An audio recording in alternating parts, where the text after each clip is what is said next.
3 ఎకరాల్లో ట్రాజెంటా ఎప్పుడు స్ప్రే చేస్తున్నారు? ట్రాజెంటా 3 times స్ప్రే నిన్న చేసిన రీసెంట్గా 3 సార్లు 2 సార్లు ఆటోమేటిక్ చేసేసి నిన్న ఈ టైం చేసిన మళ్ళీ 3 సార్లు స్ప్రే చేయడానికి రీజన్ ఏంటి? రీజన్ అంటే రిజల్ట్ నార్మల్ మామూలుగా నార్మల్ గ్రోతింగ్ ఉంది.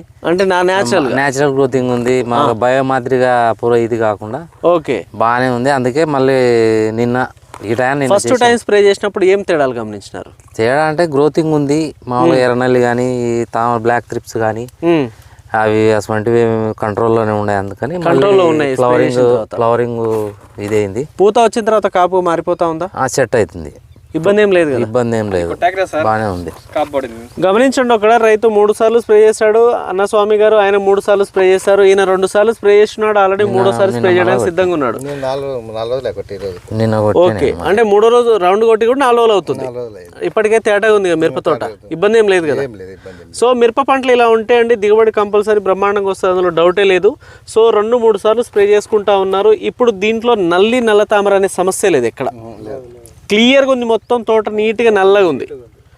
ఇలా స్ప్రే చేసుకోగలిగితే ఖచ్చితంగా 2-3 సార్లు. ఇప్పుడు చాలా మందులు స్ప్రే చేస్తూ ఉన్నారు.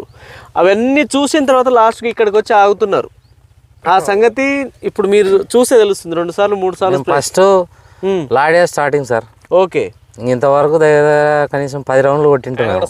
ఓకే, ఆల్రెడీ వారాహి ఇంట్లో ఉంది, ఇంకా రౌండ్ వారాది ఉంది. డిపెండర్ ఆన్మీటర్ 5 days అయింది కొట్టి. తర్వాత నిన్న మళ్ళీ 5వ రోజు నిన్న టర్మినేటర్